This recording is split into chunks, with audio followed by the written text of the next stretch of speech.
Sir, I have all joined. Hello.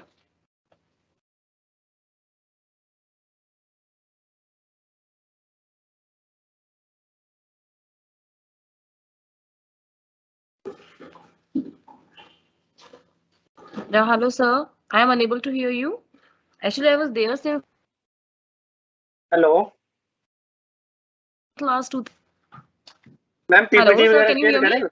Yes ma'am I am हाँ जी, sharing मैं you. कर रही हूँ, लेकिन एक्चुअली भी स्टूडेंट्स ही कोई नहीं आया ना, इसलिए मैंने अभी तक किया नहीं है. Ma'am there are 2 students ma'am. Okay, just a minute, I am sharing. Okay okay okay.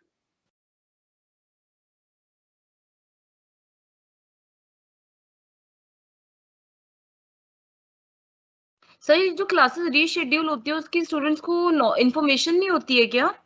Ma'am देते तो है मैम इन्फॉर्मेशन। पता नहीं, जो मेरी ये सेकंड टाइम रीशेड्यूल हुई है ना, तो जो क्लास रीशेड्यूल होती है ना, उसमें स्टूडेंट्स नहीं होते. मैम आपने ग्रुप वगैरह नहीं बनाया कोई आपने? ऐसे होता नहीं है सर. नहीं, कई टीचर्स ने बनाया हुआ है ना। नहीं सर, मैंने नहीं बनाया है. व्हाट्सएप ग्रुप वगैरह बनाया तो कई टीचर्स ने ना जी, तो वो ओके इन्फॉर्म कर देते हैं। हाँ जी। Okay okay. तो जिन्होंने 5-10 मिनट लेट भी आना होता है तो भी बोल देते हैं। हम्म. नहीं, मैंने खैर हमेशा ही टाइम पे ज्वाइन 2 घंटे की क्लास है, बच्चे आ ही जाएंगे। किया. हाँ, कोई बात नहीं. वैसे भी सेशन तो रिकॉर्ड ही हो रहे हैं. जी जी जी जी। तो रिकॉर्डेड सेशन स्टूडेंट्स के साथ शेयर होते हैं. हाँ मैडम हमारे उसमें चलते हैं ना, सोल की साइड पे हमने उसमें डाल देते हैं, okay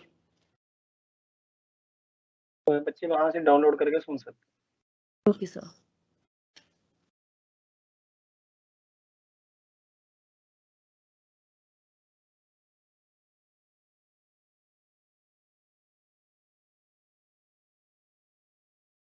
sir, is it visible? हैं। क्या मैडम लिटिल बिट और अभी आया नहीं आया. एक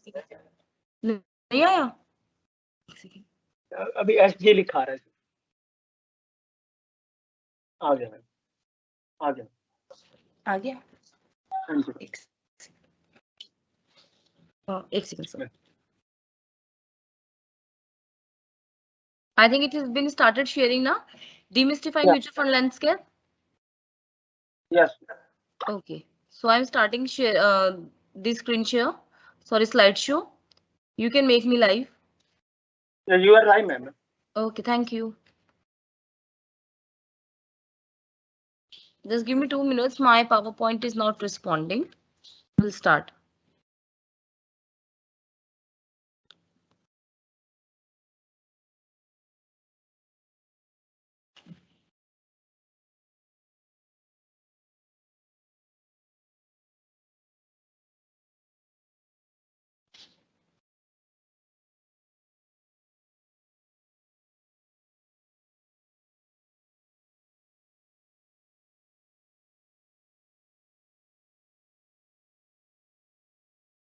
Okay, so today's topic is mutual funds. It is the last topic of your syllabus. So which was left. It was supposed to be there on the 12th April, but I couldn't take the class on that day. So we are doing this right now. The mutual funds. Mutual funds क्या होते हैं? They are basically the collective investment vehicles. जहां पर बहुत सारे लोग अपने investment को पूल करते हैं और उसके बाद इकट्ठे जो है उस एक बिग इन्वेस्टमेंट बन जाती है जब सब अपने रिसोर्सेज को पूल करते हैं and then collectively they invest in some scheme. So that is a mutual fund. I don't know whether it is being shared. Hello. Ma'am आप पीडीएफ शो नहीं हो रहा। ये नहीं हो रहा है. नहीं एक सेकंड सर, मैं दोबारा करती हूँ. जी मैम। Just a minute.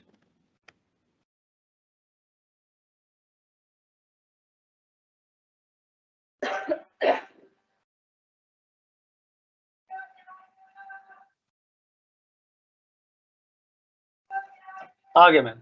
आ गया, ठीक है. जी मैम। ओके.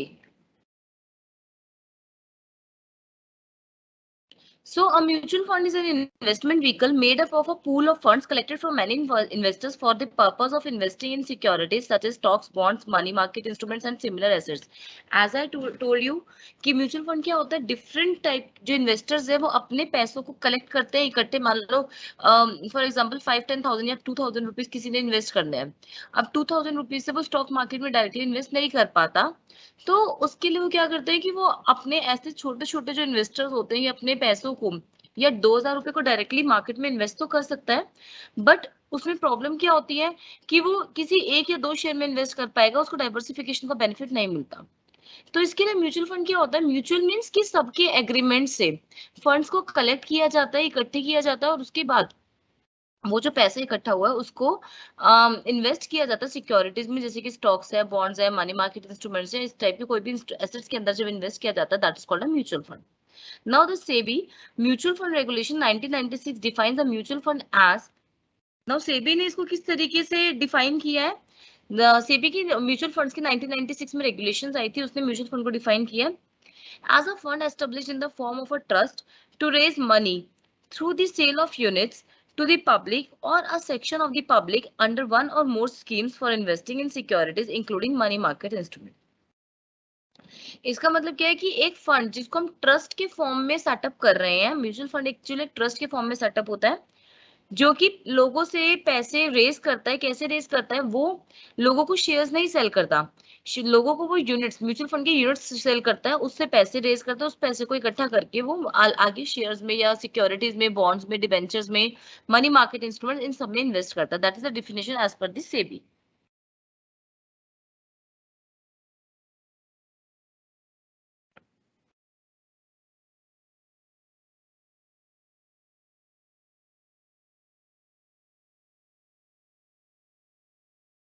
ओके, इंडिया में म्यूचुअल फंड इंडस्ट्री जो है वो कॉन्टिन्यूसली ग्रो कर रही है, एक्सपोनेंशियली ग्रो कर रही है. ओके, आपका जो आई थिंक मेरी स्क्रीन जो स्टॉप हो गई है, नहीं चल रही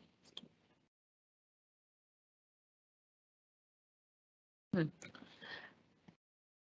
If the screen is not visible, आप मुझे चैट पे मैसेज डाल सकते हैं. I can see.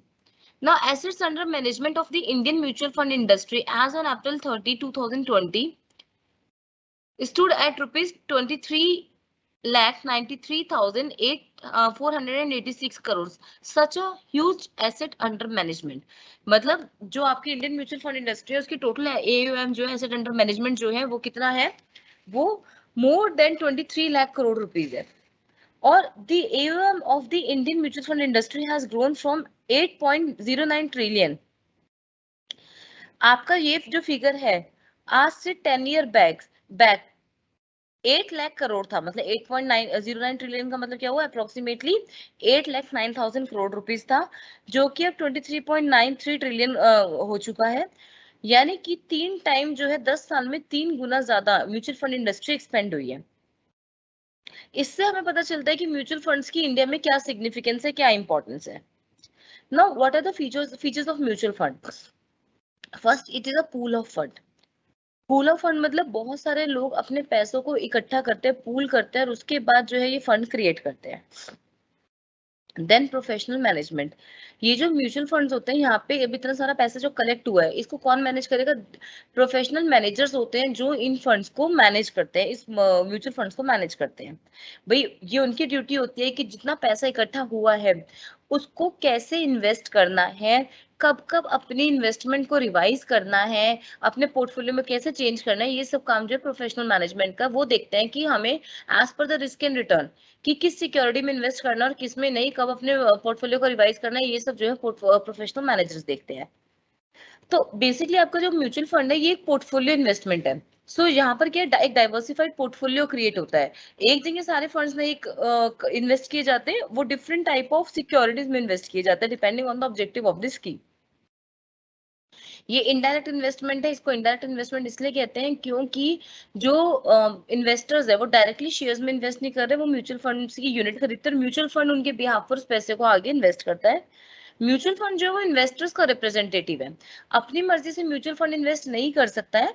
मतलब कि जो भी एक स्पेसिफाइड स्कीम है जिसके अकॉर्डिंग इन्वेस्टर्स इन्वेस्ट कर रहे हैं, म्यूचुअल फंड को जो है उसी स्कीम के अंदर इन्वेस्ट करना है, वो अपनी मर्जी से इन्वेस्टमेंट नहीं कर सकता। म्यूचुअल फंड जो है वो बोरोवर नहीं है, वो आपके बिहाफ पर एक रिप्रेजेंटेटिव है जो इन्वेस्ट कर रहा है, वो he is not a borrower.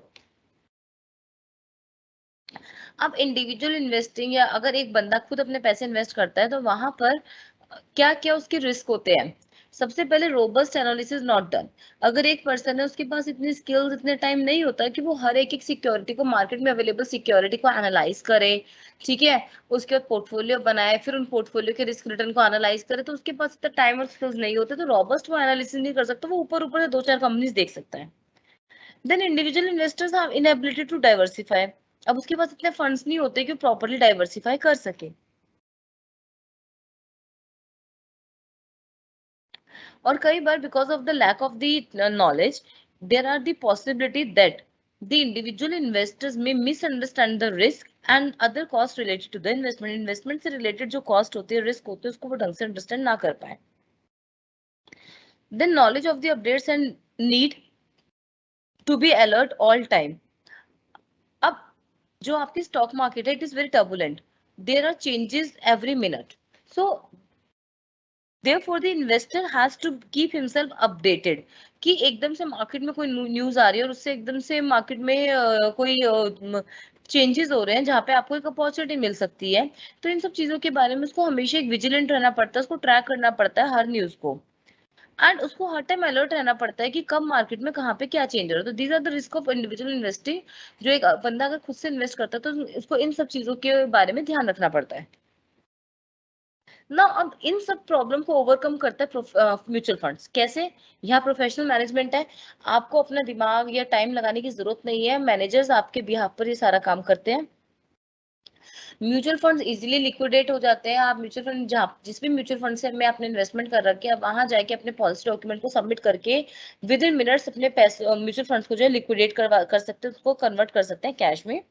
Then it is the method by which the risk can be diversified. Risk कैसे डाइवर्सिफाइड होता है। सारे पैसे को एक जगह इन्वेस्ट करने की जगह अगर आप उसको डिफरेंट एसेट्स में इन्वेस्ट करते हैं, कुछ आपने शेयर्स में किया, कुछ बॉन्ड्स में किया, कुछ अदर फिक्स्ड सिक्योरिटीज में कर दिया, तो जो आपका रिस्क है वो डाइवर्सिफाई हो जाता है और प्लस इसमें आपको एक अच्छी रिटर्न का भी पोटेंशियल है। Then these are well regulated, SEBI is the regulator. ऐसे नहीं कि म्यूचुअल फंड्स के ऊपर कोई आगे ट्रैक करने के लिए नहीं है, no, SEBI has put stringent laws for the to monitor the mutual funds. Again there are many mutual funds which give you the tax benefit, लेकिन जैसे आपके ईएलएसएस होते हैं, इक्विटी लिंक्ड सेविंग स्कीम्स, वहां पर आपको 80C में इन्वेस्टमेंट का टैक्स बेनिफिट भी मिलता है। तो there are few mutual funds which give you the tax benefits also. How does the mutual fund work. First, आपके जो इन्वेस्टर्स होते हैं, डिफरेंट इन्वेस्टर्स हैं, उन्होंने अपने पैसे को पूल किया, जितना जितना जिसको इन्वेस्ट करना है उसने अपने पैसे को पूल करा और फंड मैनेजर को दे दिया। फंड मैनेजर जो है इस पैसे को सिक्योरिटीज में इन्वेस्ट करता है, सिक्योरिटीज से रिटर्न जनरेटर होता है और ये जो रिटर्न है ये इन्वेस्टर्स में बांट दिया जाता है। तो this is how the mutual funds work. India में म्यूचुअल फंड इंडस्ट्री किस तरह से इवॉल्व हुई। सबसे पहले म्यूचुअल फंड का कंसेप्ट है 1963 में, जब आपका unit trust of India form हुआ, ठीक है, under the act of parliament आपका यूटीआई फॉर्म हुआ था, तब आपका mutual fund, UTI was the first mutual fund in India. और उसकी 1987 तक, मतलब 24 साल तक मोनोपोली थी इंडियन मार्केट में, और कोई म्यूचुअल फंड था ही नहीं। फिर ये आपका फर्स्ट फेज था जहां पर म्यूचुअल फंड स्टार्ट हुआ और और क्या नाम है, यूटीआई की म्यूचुअल की मोनोपोली थी। आफ्टर दैट 1987 में पब्लिक सेक्टर म्यूचुअल फंड्स भी एंटर करे मार्केट में, जहां पर सेबी जो है, एसबीआई जो है, SBI first non UTI fund था। मतलब पब्लिक सेक्टर का जो सबसे पहला आपका फंड था, म्यूचुअल फंड था, वो एसबीआई का था। उसके बाद तो खैर कैनरा, पीएनबी, काफी सारे इंडसइंड बैंक, इन सबके म्यूचुअल फंड्स जो है स्टार्ट हो गए थे इसी फेज में। From 1987 to 1993 there were many public sector players that come into the mutual fund market.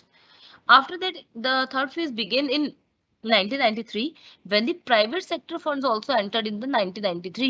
मतलब इस टाइप से क्या हुआ कि आपका वहां पे पहले यूटीआई की मोनोपोली थी, फिर पब्लिक सेक्टर फंड्स आए, उसके बाद प्राइवेट सेक्टर आ गए, तो आपकी कंपटीशन बढ़ता जा रहा है।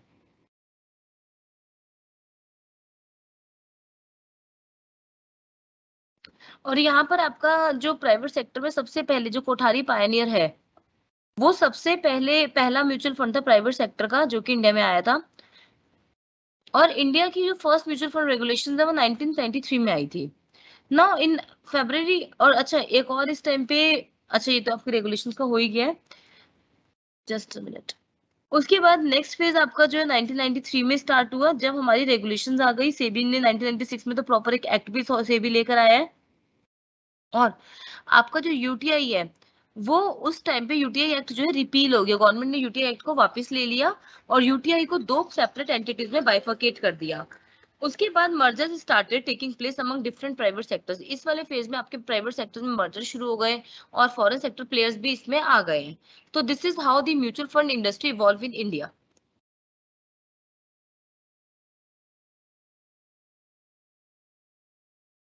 Now this is the structure of mutual funds in India.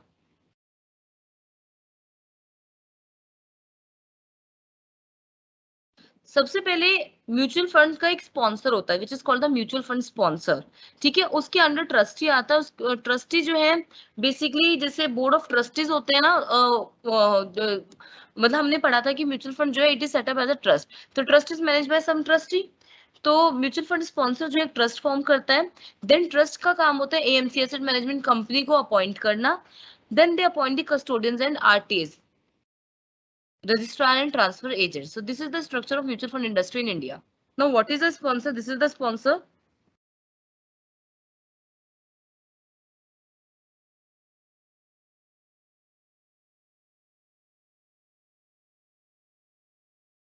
The sponsor is the main body that establishes the mutual fund. जो mutual fund establish करती है उस main body को हम sponsor कहते हैं।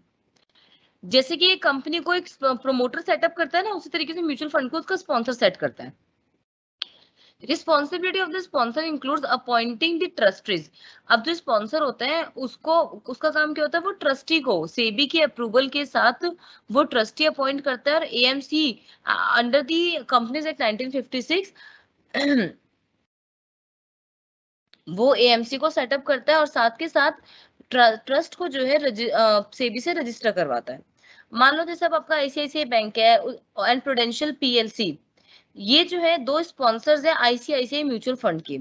इसी तरीके से बिरला सन लाइफ एक म्यूचुअल फंड है, Aditya Birla Financial Services and Sun Life India AMC investment inclusive are the sponsors of Birla Sun Life mutual fund. Trustees. The mutual fund needs to be constituted in the form of a trust and the instrument of the trust should be in the form of a deed.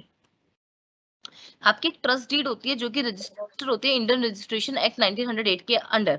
तो mutual fund जो है, yes ma'am आपका video नहीं show हो रहा। Just a minute sir.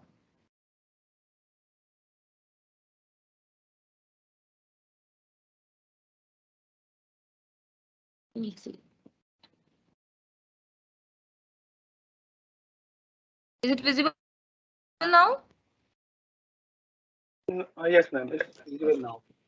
No आपकी PPT चली गई लेकिन ये प्रॉब्लम हो रही थी सर, इसलिए बार मुझे कैमरा ऑफ करना पड़ा था। मैम हमारे को पीछे से कॉल आ जाएगी ना। एक सेकंड सर, दोबारा करते हैं शेयर, प्लीज। ठीक है, अब दोनों दिख रही है फिलहाल? जी मैडम, हाँ आप सही है। Okay, so trustees, just a minute.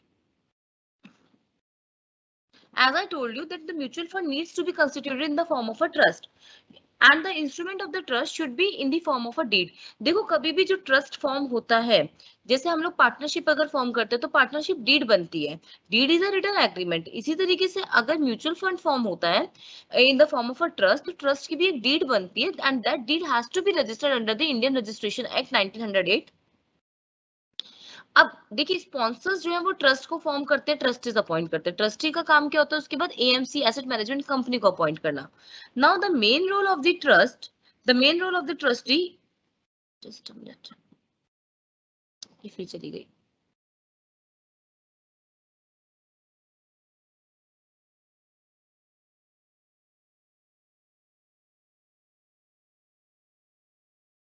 Okay, now the main role of a trust is to ensure that the interest of the unit holders is protected while ensuring that the mutual fund complies with the regulation of the SEBI. अब trustee का ये काम होता है कि उसे ये देखना है कि जो यूनिट होल्डर्स है, जितने भी इन्वेस्टर्स है, उनका भी इंटरेस्ट भी प्रोटेक्टेड रहे, प्लस जो सेबी की जितनी भी रेगुलेशंस है सेबी के, उसके जितने भी लॉज है म्यूचुअल फंड उन सबको भी कंप्लाई करें. This is the duty of the trustee. So उसके मेन दो काम होते हैं. एक तो इन्वेस्टर्स, बेसिकली तीन है. एक तो आपको एएमसी अपॉइंट करता है, then, and this question is important from the point of view of the your theory question. theory में अक्सर आपके क्वेश्चन आ जाते हैं regarding this the structure of mutual funds in India. so इसका मेन तीन काम है आपके. एक तो AMC अपॉइंट करना, सेकेंडली यूनिट होल्डर्स जो है उनके इंटरेस्ट को प्रोटेक्ट करना, एंड थर्डली सेबी की सारी रेगुलेशंस को कंप्लाई करना. It is also the task of the trustee. Now the asset management company, as I told you that it is the duty of the trustee to appoint the AMC. AMC क्या होता है? Investment manager होते हैं trust के. मतलब जितना भी पैसा आया है उसको इन्वेस्ट कहाँ पे करना है. जो प्रोफेशनल मैनेजर्स हैं, they basically asset management company में आपके मैनेजर्स होते हैं जो कंपनी के एसेट्स को मैनेज कर रहे हैं. एसेट क्या है? जितना भी पैसा रेज किया है उसको, they are the assets for the company. उस कंपनी उस एसेट को आगे कहाँ पर, मतलब उनको कहाँ कहाँ पे पोर्टफोलियो किस तरीके से इन्वेस्टमेंट करनी है, वो सारा काम आपका एएमसी का होता है. साथ में it takes care of the day to day operation of the mutual fund and management of the investors money as well. Investors के मनी को मैनेज करता है, साथ में अब जो रूटीन म्यूचुअल फंड्स के जितने भी काम है उन सबको, रूटीन म्यूचुअल फंड के डे टू डे जो ऑपरेशन है उन सबकी केयर करता है एएमसी. अब जब जैसे मान लो जो आपका HDFC म्यूचुअल फंड है उसका एएमसी है HDFC AMC. ओके. कस्टोडियन. अब AMC ने पैसे को इन्वेस्ट करा किसमें? शेयर्स में या सिक्योरिटीज में, मनी मार्केट इंस्ट्रूमेंट्स में. उन सारे शेयर्स को, सिक्योरिटीज को, डिबेंचर्स को, मनी मार्केट इंस्ट्रूमेंट्स को कौन संभाल के रखता है? It is there is custodian who keeps all these shares and other securities in his safe custody. Custodian is responsible for safekeeping of all the securities. The custodian is liable for keeping the investment account of the mutual fund. मतलब mutual fund ने जहां जहां investment करी है उस investment के account को कौन मेंटेन करता है? कस्टोडियन मेंटेन करता है. Then we have the registrar and transfer agents, the RTA. Registrar and transfer agents are shortly known called as RTA. The RTA maintains and updates all the investors records. जितने भी investors के records हैं भाई, देखिए अब दो चीजें हैं. एक तो इन्वेस्टर्स इन्वेस्टमेंट कर रहे हैं और वो इन्वेस्टमेंट को आगे जो है कहीं पे इन्वेस्ट किया जा रहा है. तो जो आगे जिस सिक्योरिटी में आप इन्वेस्ट कर रहे हो उसकी केयर कौन कर रहा है? कस्टोडियन. लेकिन आपके पास किस इन्वेस्टर ने इन्वेस्ट किया है, किस इन्वेस्टर ने अपने पैसे को लिक्विडेट कर लिया है, ये सारी रिकॉर्ड्स कौन रखेगा? These records are kept with the registrar and transfer agents. So the RTA maintains and updates all the investors records. The main function is investor servicing through its office and various other branches. Its functions include processing of investor application, purchase and redemption transactions by investors in various schemes and plans. मतलब जैसे मान लो आपके mutual fund है वो cell हुए, किसी ने liquidate किया, कोई न्यू इन्वेस्टर आया, तो ये सारे जो रिकॉर्ड है इन सब की इन्वेस्टर्स की जो एप्लीकेशन की प्रोसेसिंग है, परचेज करना, रिडेम्पशन करना, ट्रांजेक्शन का, ये सारे रिकॉर्ड कौन मेंटेन करता है? आरटीए मेंटेन करता है. जैसे कि आपका जो है इंडिया में दो मेन पॉपुलर जो आरटीएस है वो है, एक तो कार्वी फिनटेक प्राइवेट लिमिटेड और सेकंड है आपका माइकेंस. ये बेसिकली आपके जो है ना एक एप्स की तरह भी वर्क करते हैं. तो माइकेम्स का तो एक ऐप होता है, आप उस ऐप पर अपने जितने भी सिक्योरिटीज है उनको मॉनिटर कर सकते हैं, अपने म्यूचुअल फंड्स को देख सकते हैं, आप वहां से लिक्विडेट भी कर सकते हैं, आप स्विच भी कर सकते हैं. No there are these are the mutual fund schemes in India. आपके म्यूचुअल फंड्स को जैसे हम लोग किस किस तरीके से क्लासिफाई कर सकते हैं, तो on the basis of structure we can classify the mutual funds as open ended, close ended and interval schemes. Open ended schemes वो होती हैं जहां पर आप कभी भी स्कीम में एंटर कर सकते हो और एग्जिट कर सकते हो.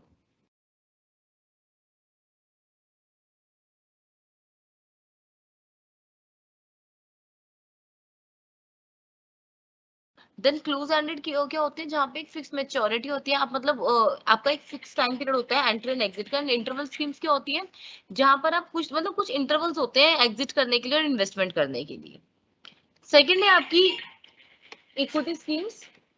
Okay, on the basis of the objective of the investor, we can classify in 4 broad categories. एक तो आपकी इक्विटी और ग्रोथ फंड, सेकंड है आपका डेट और इनकम फंड, थर्ड है हाइब्रिड फंड एंड फोर्थ है सॉल्यूशन ओरिएंटेड फंड। अब इनके सब classification we will do in the further PPTs. Then on the basis of load, there are load fund and no load fund. On the basis of the location of the investors, देखिए load fund और no load fund क्या होता है। Load funds वो होते हैं जब आपने एक म्यूचुअल फंड में इन्वेस्ट करना है या आपको एग्जिट करना है, तो आपको कुछ एंट्री और एग्जिट का लोड करता है, एक कुछ परसेंटेज होते हैं, फिक्स परसेंट। मान लो आपने 1 लाख की इन्वेस्टमेंट करी है, एंटर करते वक्त आपको उसका 1% और एक्स्ट्रा देना पड़ रहा है। 1 लाख की इन्वेस्टमेंट के लिए आपको 1,01,000 देना पड़ रहा है।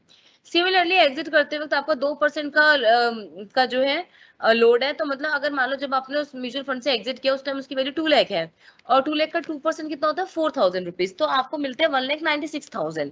तो this is called the load, they are the load funds. ठीक है, कुछ लोड फंड में खाली एंट्री लोड होता है, किसी में एग्जिट लोड होता है, किसी में दोनों टाइप के लोड्स भी हो सकते हैं। And no load fund are दो जहां पर आपका ना एंट्री लोड है ना एग्जिट लोड है। Then on the basis of location of the investor, अगर हम देखें तो आपके होते हैं domestic and the offshore. Domestic मतलब कि आपका म्यूचुअल फंड भी यहीं पर है और आपके जो बेसिकली जो डोमेस्टिक इन्वेस्टर्स है, आप अपने ही कंट्री के, मान लो जैसे हम इंडिया के ही म्यूचुअल फंड स्कीम्स में अगर इन्वेस्ट करते हैं तो डोमेस्टिक ही है वो म्यूचुअल फंड। और अगर कहीं फॉरेन म्यूचुअल फंड में इन्वेस्ट करते हो तो it is called the offshore scheme. उसके बाद नेक्स्ट है आपके सेक्टोरल स्कीम्स। तो देयर आर वेरियस सेक्टोरल, मतलब there are various mutual fund which represent the investment in different sectors. Sorry, these are the special schemes basically.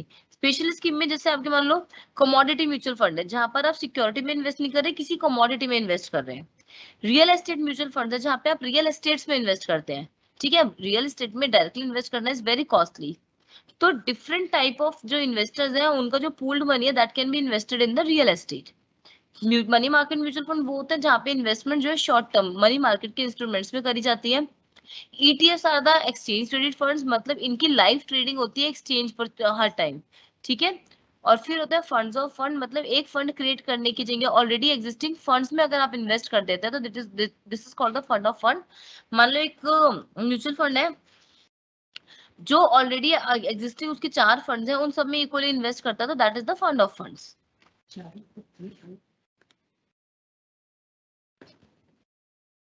Then अब बात करते हैं on the basis of structure. मैंने आपको बताया open ended.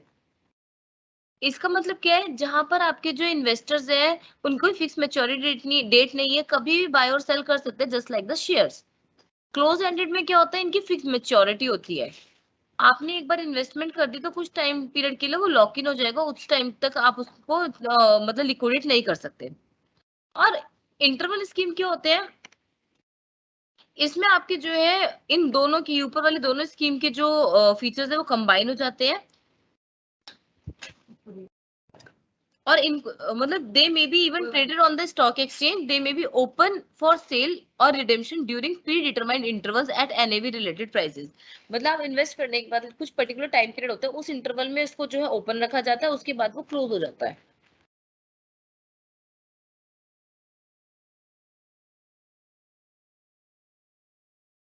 On the basis of the investors objective, मैंने आपको बताया था ऑब्जेक्टिव के बेसिस में 4 तरीके से क्लासिफाई करते हैं। इक्विटी और ग्रोथ स्कीम, जहां पर इन्वेस्टर का मेन ऑब्जेक्टिव ग्रोथ है। ग्रोथ का मतलब क्या है, उसे रेगुलर इनकम नहीं चाहिए, वो चाहता है कि मुझे कैपिटल एप्रिसिएशन मिले। भाई ग्रोथ हमारी, मैंने आपको पहले ही बताया कि इक्विटी में होती है। इक्विटी में किस फॉर्म में होती है, आप इक्विटी में इन्वेस्ट करते हो तो आपका पैसा जो है वो बढ़ता है इक्विटी के, क्योंकि प्राइसेस बढ़ते हैं शेयर्स के। तो जहां पर आपको इक्विटी और ग्रोथ फंड क्या है, they basically give you an opportunity for capital appreciation over medium to long term period. ये शॉर्ट टर्म के लिए नहीं होते हैं, यहाँ पर इन्वेस्टमेंट जो है मीडियम से लॉन्ग टर्म के लिए होती है। These schemes normally invest a majority of their funds in equities and are willing to bear short term decline in value for possible future appreciation। मतलब फ्यूचर अभी शॉर्ट टर्म में भले ही आपके जो है प्राइसेस डिक्लाइन हो, उससे उन्हें फर्क नहीं पड़ता, in the long term future में उन्हें पता है कि कैपिटल एप्रिसिएशन होगा और इसीलिए वो अपना ज्यादातर पैसा, मैक्सिमम पैसा जो है वो इक्विटी फंड में लगाते हैं। It could be even 100%। Now income schemes क्या होते हैं? इनकम स्कीम्स वो होते हैं जहां पर आपको रेगुलर इनकम मिलती है। रेगुलर इनकम मिलने के लिए ऑब्वियसली आगे जो इन्वेस्टमेंट होगी वो भी रेगुलर इनकम सिक्योरिटीज में होनी चाहिए, तभी आपको रेगुलर इनकम मिलेगी। So these schemes aim to provide a regular and steady income to investors. These schemes generally invest in fixed income securities such as bond and corporate debentures.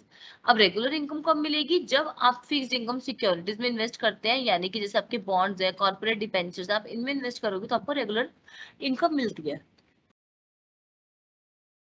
Now next we have hybrid funds. Hybrid fund कौन से होता है? Hybrid fund is an investment fund that is characterised by diversification among two or more asset class. These funds typically invest in a mix of stocks and bond. जहां पर हम diversification benefit लेते हैं दो या दो से ज्यादा क्लासेस में इन्वेस्ट करने के लिए, यहाँ पर ज्यादातर हम स्टॉक्स और बॉन्ड दोनों में इन्वेस्ट करते हैं। इनको कॉल करके solution oriented funds. Then solution oriented funds क्या होता है? These are the mutual funds which design their portfolio to achieve a specific goal. जहां पर एक स्पेसिफिक गोल को अचीव करने के लिए आप इन्वेस्टमेंट करते हैं, मतलब if you want to build a corpus for a particular purpose, तो उसको हम कहते हैं सॉल्यूशन ओरिएंटेड फंड। मान लो आपको एक पर्सन, उसे पता है उसे रिटायरमेंट के टाइम पे 50 लाख रुपीज चाहिए, ठीक है, तो वो आज से इन्वेस्टमेंट छोटी छोटी शुरू कर देगा ताकि उस टाइम पर उसका इतना कॉर्पस बिल्ड हो जाए। नॉर्मली ये जो सॉल्यूशन ओरिएंटेड फंड्स होते हैं ये एसआईपी के फॉर्म में होते हैं, जहाँ पे एक रेगुलर प्लान फॉर्म में, डिसिप्लिन फॉर्म में स्मॉल इन्वेस्टमेंट होती है पीरियोडिकली, ताकि eight the end of the period जो है आपका एक बिग कॉर्पस बन जाए। या जैसे किसी ने अपनी चाइल्ड की एजुकेशन के लिए प्लान करना है, चाइल्ड की मैरिज के लिए प्लान करना है, तो वहां पर जो है सॉल्यूशन ओरिएंटेड फंड्स उसके लिए यूज होते हैं आपके। और ये जो है आपकी, it is a newly introduce category of mutual fund.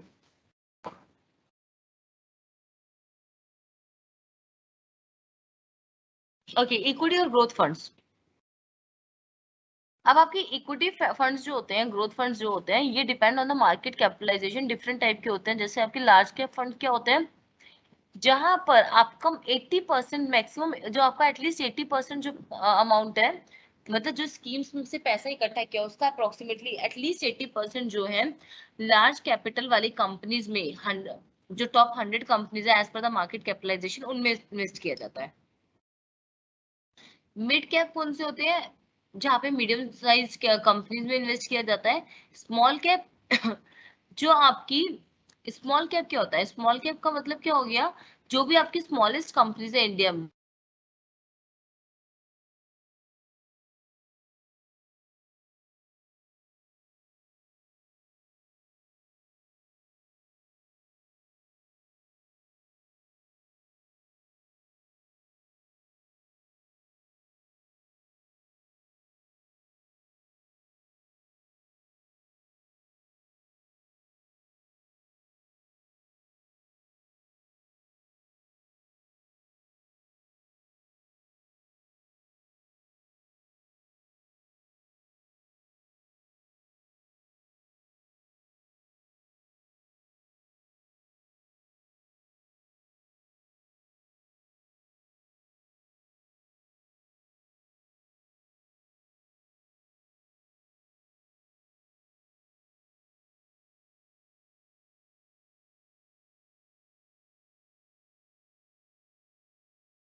Hello,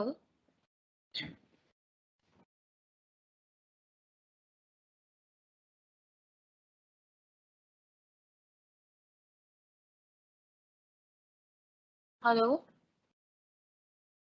Vikas sir,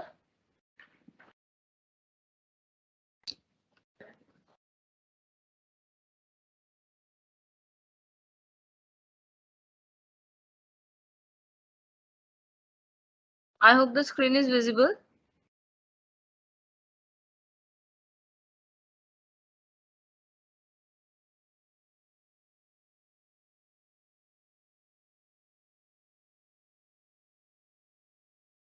No, it is not sufficient to pass the exam.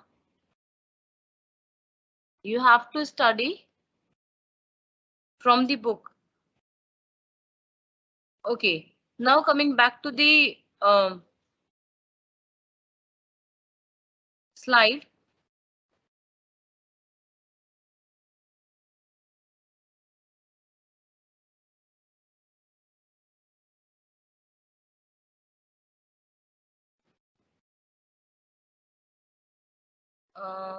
We are here. Okay.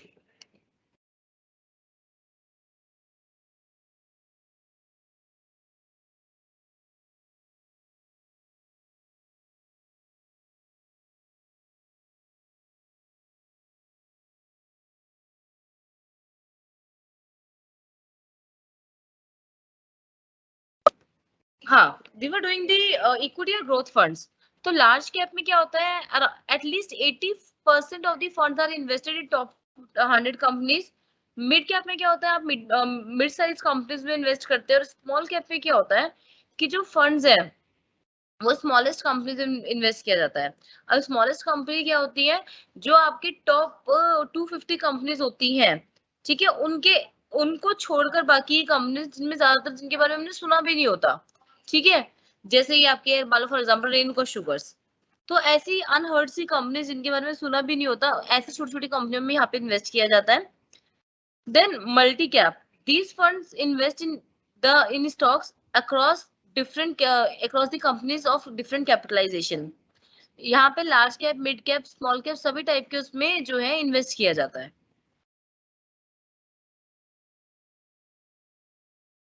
Okay, equity growth fund में इसके अलावा आपके होते हैं सेक्टोरल फंड। सेक्टोरल फंड्स क्या होते हैं? जहाँ पे एक ऑब्जेक्टिव किसी एक पर्टिकुलर एक स्पेसिफिक सेक्टर को ट्रैक करना होता है, तो उनको हम सेक्टोरल फंड कहते हैं। जैसे आप बैंकिंग सेक्टर के में इन्वेस्ट करना चाहते हो तो बैंकिंग के म्यूचुअल फंड्स होते हैं। आप एक पर्टिकुलरली आईटी सेक्टर में, ऑटोमोबाइल सेक्टर में जिसमें इन्वेस्ट करना चाहते हो उस पर्टिकुलर सेक्टर के फंड में आप इन्वेस्ट कर सकते हो। इंडेक्स फंड्स में क्या होता है? बेसिकली इन इंडेक्स फंड जैसे बीएससी की सेंसेक्स या आपका एनएससी का निफ्टी है, आप उनकी परफॉर्मेंस को ट्रैक करना चाहते हो, उनके साथ जैसे उनकी परफॉर्मेंस है वैसे आप चाहते हो कि आपका पोर्टफोलियो परफॉर्म करे, तो there are funds which invest in the companies of BSE Sensex और the Nifty 50। जो सेंसेक्स की 30 कंपनी है वो उन्हीं में इन्वेस्ट करेगा, साथ ही जो निफ्टी की 50 कंपनी है या फिर उनमें इन्वेस्ट करेगा, डिपेंडिंग ऑन दी आपकी स्कीम में क्या लिखा हुआ है। तो इसकी तरीके से आप क्या कर सकते हैं, आप जैसा आपका सेंसेक्स या निफ्टी परफॉर्म कर रहा है उस तरीके की परफॉर्मेंस आपकी होती है ना। उसके अलावा हमारे पास टैक्स सेविंग होता है, इसको इक्विटी लिंक सेविंग स्कीम्स कहते हैं, जहां आपको एटीसी की डिडक्शन मिलती है। अब इक्विटी फंड्स में किसको इन्वेस्ट करना चाहिए? सबसे पहले हाई रिस्क एपेटाइट, जिनका जो रिस्क लेने की जिनमें ज्यादा क्षमता हो, आप वही लोग इसमें इन्वेस्ट करें। देन जिनका लॉन्ग टर्म गोल है, शॉर्ट टर्म में इक्विटी फंड में लॉस होता है, मीडियम में लॉन्ग टर्म में ही आपको इसमें प्रॉफिट हो सकता है। Then investor seeking capital appreciation, जिनको कैपिटल एप्रिसिएशन चाहिए, जो फिक्स इनकम सिक्योरिटीज वाले नहीं, जिनको कैपिटल एप्रिसिएशन चाहिए, जो चाहते हैं कि मार्केट प्राइस बढ़े, they can go for the equity funds. Then budding investors, जो जिस छोटे छोटे स्मॉल इन्वेस्टर्स होते हैं, they can invest in the equity funds. और market savvy investors, market savvy क्या होता है? जो मार्केट के साथ ट्रैक रखना चाहते हैं, they are called the market savvy investors, they can also invest in the equity funds.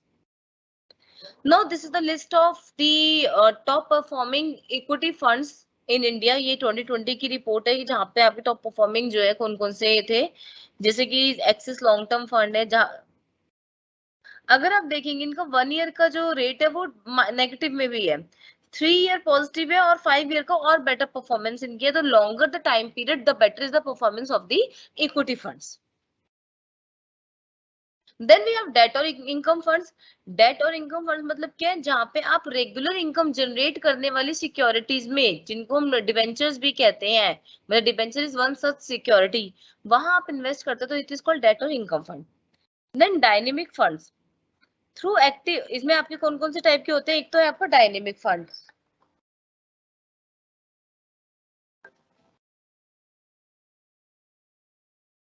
और डायनेमिक फंड्स क्या होते हैं, थ्रू एक्टिव और dynamic portfolio management dynamic bond fund seek to maximize the returns, जहां पर आप बहुत जल्दी जल्दी पोर्टफोलियो जो मैनेजर्स है वो बहुत जल्दी जल्दी मार्केट की कंडीशन और फ्लक्चुएशंस के बेसिस पे अपने इन्वेस्टमेंट्स को रिवाइज करते रहते हैं, पोर्टफोलियो को रिवाइज करते हैं, they are called the dynamic funds. Then we have credit opportunity funds. Credit opportunity fund क्या होते हैं, बेसिकली जहां पर आपका जो 60, जहां पे कॉर्पोरेट बॉन्ड में इन्वेस्ट किया जाता है मेजॉरिटी ऑफ द फंड, और उसमें भी जो 60% फंड्स है, 65% of its investable corpus is invested in corporate bonds having ratings below the highest quality corporate bonds. Corporate bond जो हाईएस्ट क्वालिटी कॉर्पोरेट बॉन्ड्स है उनसे कम की जो रेटिंग होती है, अब कम रेटिंग वाले क्या होता है, रिस्क थोड़ा ज्यादा होता है लेकिन वहीं पर रिटर्न के चांसेस भी ज्यादा होते हैं, तो इसलिए यहाँ पर जो है 65% फंड जो है वो वहां पर इन्वेस्ट किया जाता है, therefore this will carry an amount of credit risk. तो यहाँ पे क्रेडिट रिस्क होता है और इसलिए रिटर्न जो है थोड़ा सा बेटर होता है हाईएस्ट क्वालिटी बॉन्ड से ज्यादा। Then we have fixed maturity plan. Fix maturity plans क्या होते हैं, ये आपके क्लोज एंडेड डेट फंड्स होते हैं, जहां पे आप डेट इंस्ट्रूमेंट्स में इन्वेस्ट करते हैं, लेकिन उनको एक फिक्स टाइम पीरियड होता है, उनकी एक फिक्स मैच्योरिटी होती है, उस टाइम पीरियड के साथ, जैसे मान लो आप जो इन्वेस्टमेंट है वो 5 साल वाले प्लान्स में इन्वेस्ट किया जा रहा है, तो जब वो 5 साल पूरे होंगे तो आपका जो प्लान है वो मैच्योर हो जाएगा और आपके पैसे भी आपको मिल जाएंगे। लिक्विड फंड्स क्या होते हैं, जहां पर आपके मनी मार्केट इंस्ट्रूमेंट्स में इन्वेस्ट किया जाता है जिनकी लिक्विडिटी विद इन 90 डेज होती है। गिल्ड फंड्स वो होते हैं जहां पर स्पेसिफिकली गवर्नमेंट सिक्योरिटीज में इन्वेस्टमेंट करी जाती है, these are called the gilt funds.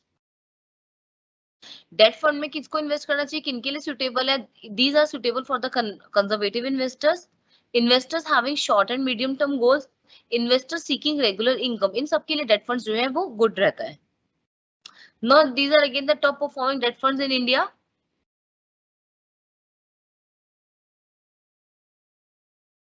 अभी टैक्स का केस है, तो टैक्स इज बेसिकली कि आपका जो टैक्स है इक्विटी फंड्स में, इक्विटी फंड्स में इंडिया में अगर आप एक जो शॉर्ट टर्म गेन होते हैं दीज आर टैक्सेबल। ठीक है, शॉर्ट टर्म क्या होते हैं, 12 महीने से कम में अगर आप बेच देते हो तो आपको जो है टैक्स देना पड़ता है 15% से। लेकिन अगर आप जो है उसको एक लॉन्ग टर्म तक होल्ड करते हैं up to period of 12 months, तो लॉन्ग टर्म में 1 लाख रुपए तक का तो एग्जेम्प्ट होता है गेन। ठीक है, 1 लाख से ज्यादा का जो गेन होता है उसके ऊपर 10% का टैक्स देना पड़ता है, तो it is better to keep the funds for longer period.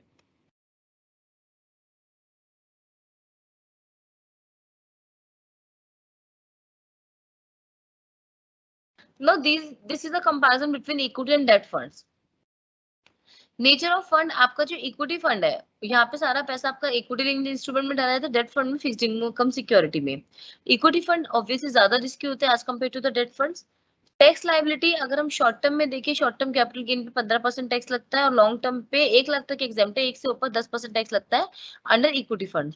लेकिन डेट फंड में क्या होता है कि up to 36 months it is tax as the as per the slab rate, investor का जो स्लैब रेट है उसके अकॉर्डिंग इस पे टैक्स लगता है। इन्वेस्टर मान लो 30% टैक्स ब्रैकेट में आता है तो 30% टैक्स देना पड़ेगा, 20% टैक्स ब्रैकेट में है तो 20% टैक्स देना पड़ेगा। और लॉन्ग टर्म कैपिटल गेन जो होता है वो 20% टैक्स होता है after indexation. I hope you have learned this indexation LTCG, STCG in your third semester.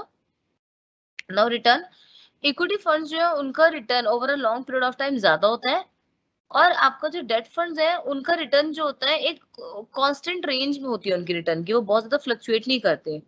Market जो है it is suitable when market is booming, जब मार्केट फ्लरिश करते हैं तब इक्विटी फंड्स बेटर है, क्योंकि जब मार्केट फ्लरिश करेगी तो इक्विटी के रेट बढ़ेंगे और तब आपको एक ग्रोथ का अपॉर्चुनिटी मिलता है। लेकिन डेट फंड्स कहाँ पे सुटेबल है, जब मार्केट वॉलेटाइल है। ओके, तो वहां पर जो है डेट फंड बेटर है। अब है हाइब्रिड फंड। हाइब्रिड फंड में मैंने आपको बताया था कि हम लोग मिक्स में इन्वेस्ट करते हैं, मतलब कुछ परसेंट इक्विटी में और कुछ परसेंट डेट में। एक इक्विटी ओरिएंटेड हाइब्रिड फंड क्या होते हैं, जहां पर कम से कम 65% जो टोटल एसेट्स है वो इक्विटी और इक्विटी रिलेटेड इन्वेस्टमेंट स्कीम्स में डाले जाते हैं अक्रॉस वेरियस कंपनीज। लेकिन डेट फंड का क्या होता है, जहाँ पे कम से कम 60% जो है वो फिक्स इनकम सिक्योरिटीज में इन्वेस्ट किया जाता है। बैलेंस फंड क्या होता है, जहां पर कम से कम 40 और ज्यादा से ज्यादा 60% बोथ इक्विटी और डेप्ट में डाला जाता है। आपको ये कैसे होगा, अगर 40% इक्विटी में तो 60% जो है, मतलब डेट का मैक्सिमम 60 रहेगा और जो इक्विटी है उसका मिनिमम 40 होगा। इक्विटी मिनिमम 40 का मतलब क्या है, इक्विटी जो है 50 60 70 भी हो सकता है, लेकिन डेट जो है वो 60 से ज्यादा नहीं हो सकता। डेट अगर डेट 60 से कम होगा तो बाकी कौन का कहाँ चला जाएगा, इक्विटी। और इक्विटी में 40 से कम नहीं होना चाहिए, मतलब डेट 60 से ज्यादा नहीं होगा और इक्विटी 40% से कम नहीं होगा। This are called the balanced funds. Monthly income plans क्या होते हैं, this are the hybrid plans funds which primarily invest in fixed income securities and allocate a small portion of their corpus to equity and equity related instruments. They are called the monthly income funds. जहां पर majority fixed income security में है, ताकि आपको जो है एक monthly income generate हो सके, और कुछ छोटा सा पोर्शन इक्विटी में डाला जाता है ताकि फ्यूचर में ग्रोथ भी हो सके। Then under the hybrid funds we have multi asset allocation funds. These schemes need to have investments in at least 3 asset classes with a minimum of at least 10% in each of the asset class. 3 different type के assets में invest किया जाता है, सब में minimum 10% की investment होनी चाहिए। उसको हम कहते हैं multi asset allocation fund. Dynamic asset allocation fund का मतलब क्या होता है, when the fund manager invest in equity and debt securities depending on the current market conditions. जहां पर डेट और इक्विटी के लिए एक स्पेसिफिक एलोकेटेड परसेंटेज नहीं है। यहाँ पर क्या होता है कि as per the market condition आप जो स्विच कर लेते हैं between equity to debt. These are called dynamic asset allocation fund. Then we have the arbitrage fund. Arbitrage funds buy stocks at a lower price in one market and sell it at a higher price in another. The fund manager constantly keeps looking for arbitrage opportunities and maximize the opportunities, maximize the fund's return. However, there are times when good arbitrage opportunities are not available. During such time, the fund invests primarily in debt securities and cash.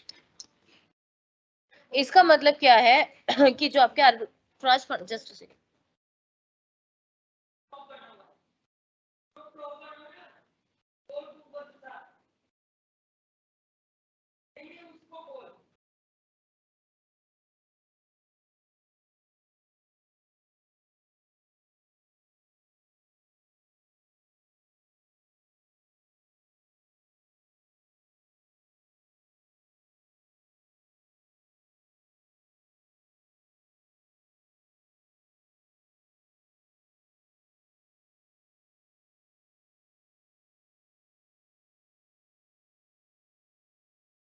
Okay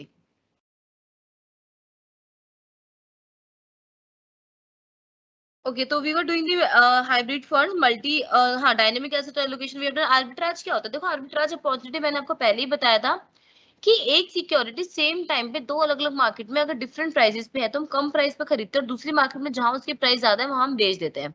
तो arbitrage fund वही होते हैं, managers constantly आपकी उसको switching करते रहते हैं।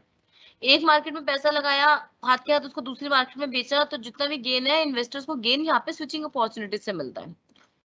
अब बहुत से ऐसे टाइम आते हैं कई बार अच्छी आर्बिट्रेज अपॉर्चुनिटी नहीं होती, तो ऐसे में फंड्स मैनेजर्स जो है उस टाइम पर अपने पैसे को डेट सिक्योरिटीज में और कैश में, डेट सिक्योरिटी में इन्वेस्ट करते हैं या कैश में ही छोड़ देते हैं।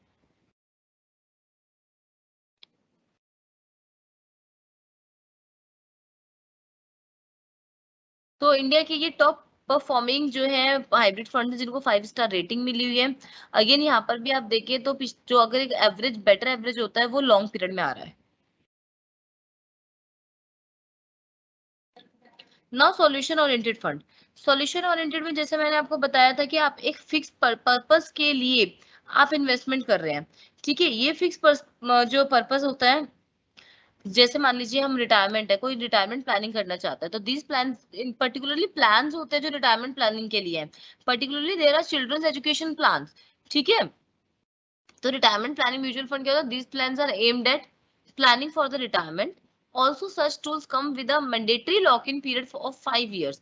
अगर आप रिटायरमेंट के लिए प्लान करें तो कम से कम 5 साल का लॉक इन पीरियड उसमें होता है, without the benefit of pre mature withdrawal. क्यों? क्योंकि यहाँ पे जो मेन ऑब्जेक्टिव है वो रिटायरमेंट के प्लानिंग है, तो आप इसमें पहले से इसको विड्रॉ नहीं कर सकते।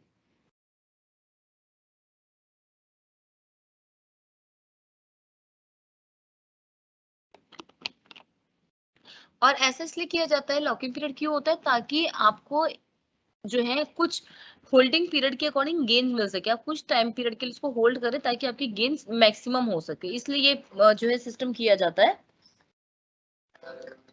हेलो सर, मेरे को तो ऊपर दिखा रहा है प्रेजेंटिंग, और मैं दोबारा कर, एक साइड आ रहा है मतलब? अच्छा ऐसे भी होता है क्या? मतलब मैं दोबारा से स्टॉप करके शेयर करूं? एक मिनट करती हूँ सर।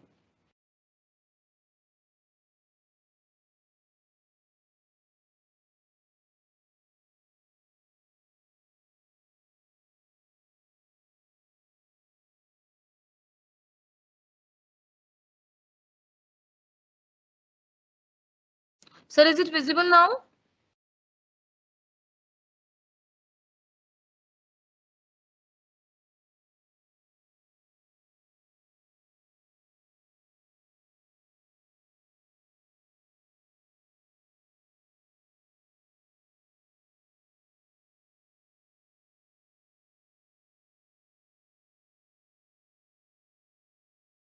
अच्छा सॉरी, मैंने देखा नहीं, वो मेरी स्क्रीन अब स्विच हो गई ना, स्विच करती तो वो चला जाता है। ओके ओके, कोई नहीं, अब सही चल रहा है ना? कंटिन्यू कर लूँ ना मैं? Okay okay, thank you. चलिए, सो जैसे मैंने आपको बताया कि आपका जो है हमारे यहाँ पे गोल ओरिएंटेड है, solution oriented means goal oriented.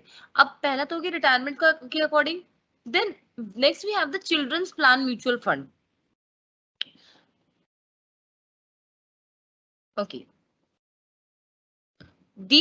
these are the SEBI mandated mutual funds which are primarily chosen by individuals for capital appreciation of the corpus invested.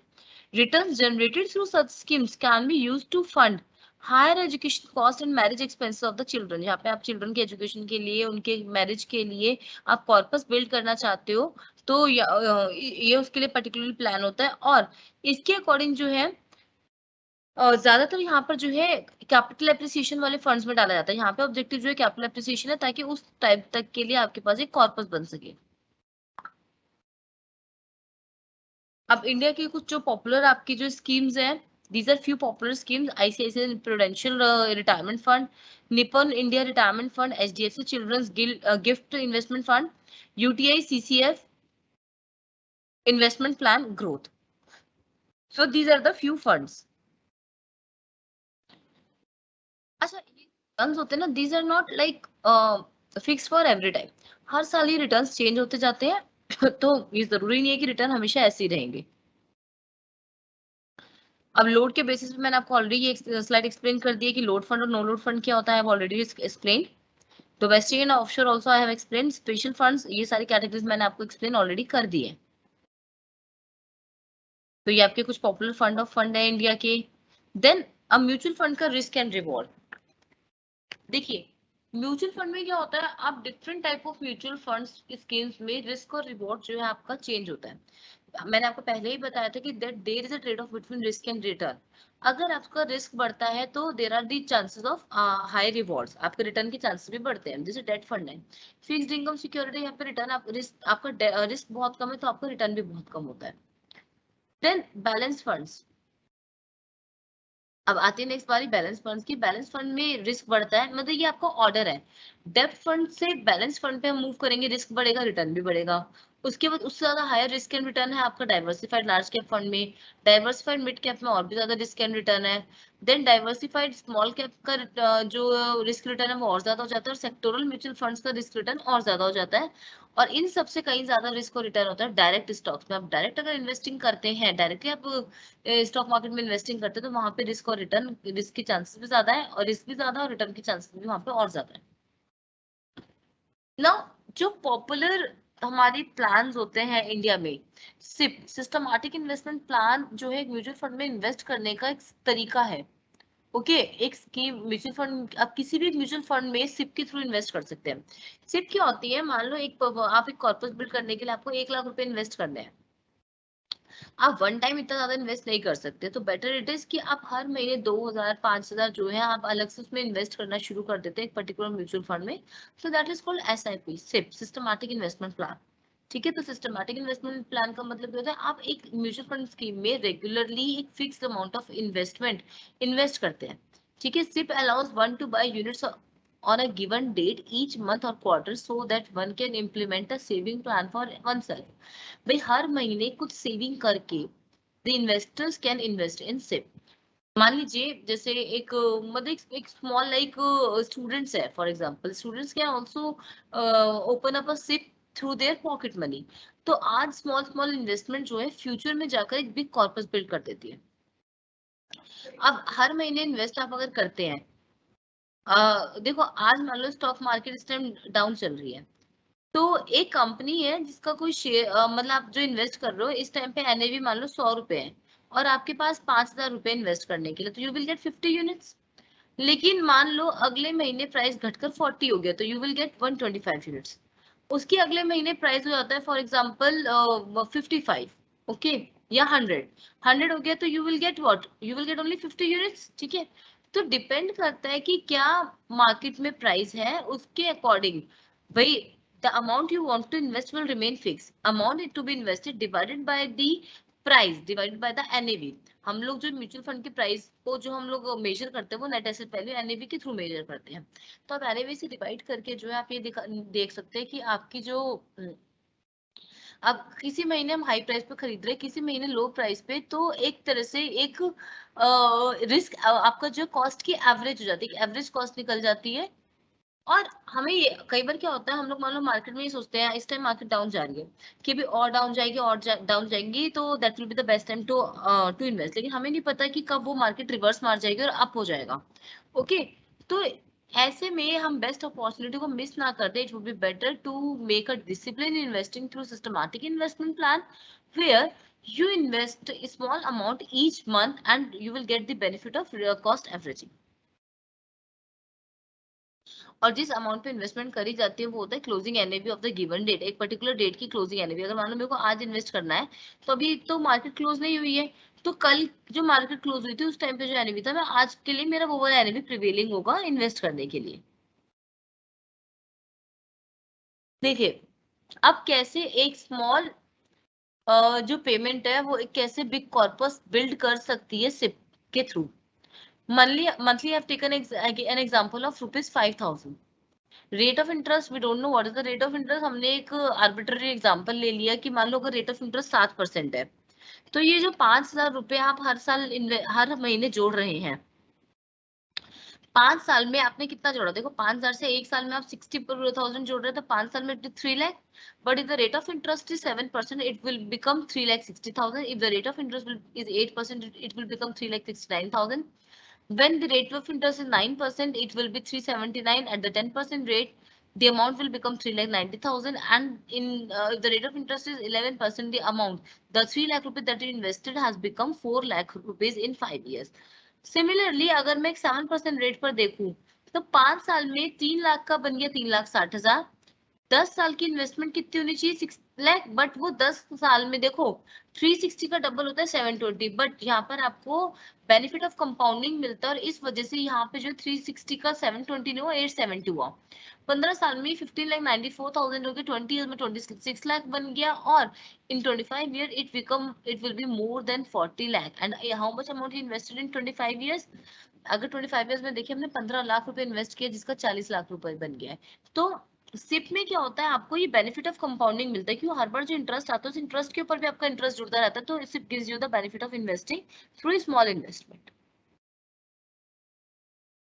अब there are various SIP calculators, आप जो है आजकल तो online app से आप SIP calculate कर सकते हैं। कैसे, मान लो एक पर्सन है उसको 15 साल के पास 60 लाख रुपए चाहिए और एक एवरेज जो रेट ऑफ इंटरेस्ट है 8% चल रहा है, तो उसको मंथली कितने अमाउंट की सिप करनी पड़ेगी as per the calculator, monthly ही will have to invest in approximately 17,300। अब सिप के बेनिफिट क्या है, एक तो आपका रूपी कॉस्ट एवरेजिंग हो जाता है, मैंने आपको बताया कि कभी आपने हाई रेट पे खरीदा कभी लो रेट पे तो आपको एक एवरेज कॉस्ट मिल जाती है।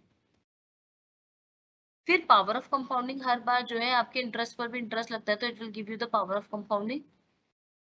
आपकी डिसिप्लिन तरीके से सेविंग होती है। आपको पता है हर महीने आपकी एक सिप आपने स्टार्ट कर दी तो आपको अपने अकाउंट में हर महीने कितने अमाउंट का बैलेंस मेंटेन कर रहना पड़ेगा, तो आप डिसिप्लिन तरीके से उस चीज के लिए सेविंग करेंगे। फिर सिप्स आर फ्लेक्सिबल, आप चाहें तो जब मर्जी इसको क्लोज कर सकते हैं, आपकी गेन्स जो है लॉन्ग टर्म की बेनिफिट आपको देता है एंड इट इज कन्वीनियंट। आपको कुछ नहीं करना, बैंक में जाकर आपने एक सिप स्टार्ट करवा देनी है और आपके अकाउंट से हर महीने पैसे जो है वो कटते रहेंगे। आप जब मर्जी चाहो आपको इजीली ऑन एंड आप इसको लिक्विडेट भी कर सकते हैं।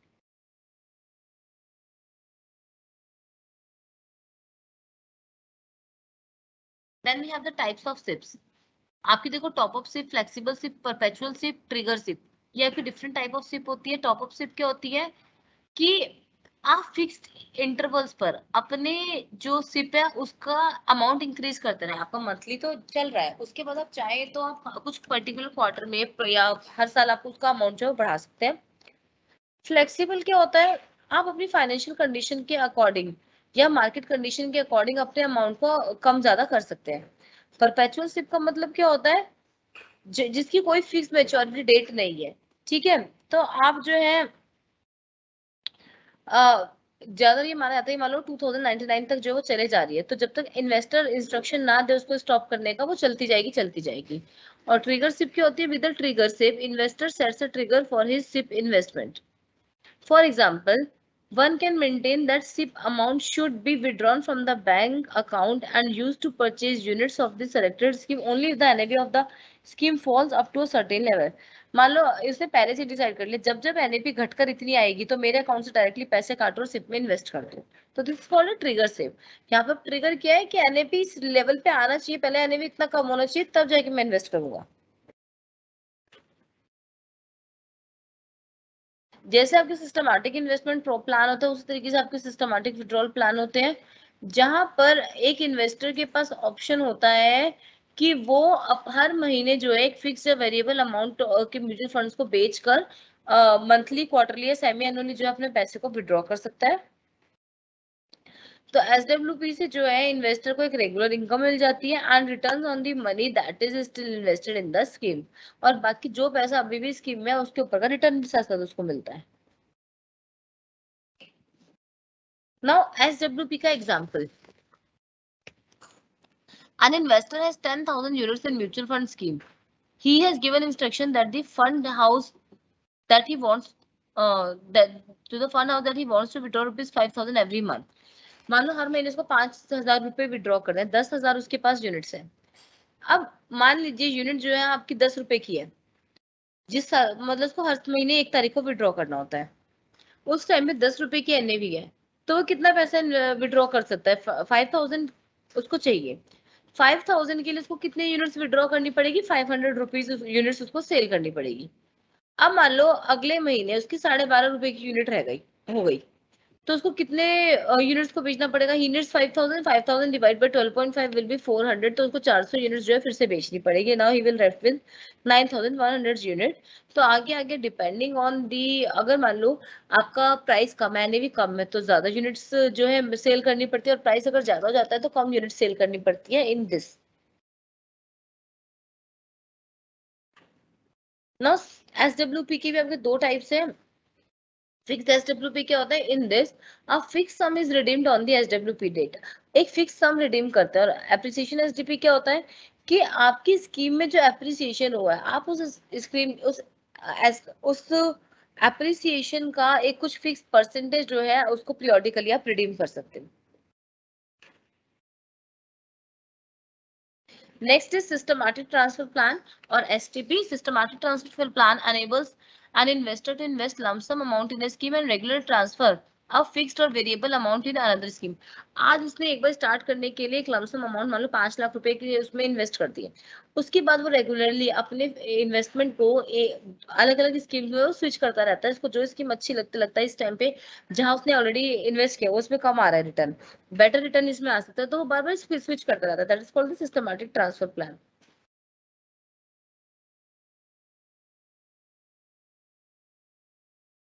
अगेन आपके यहाँ पर भी there are 3 types of STPs. First is the fixed FTP.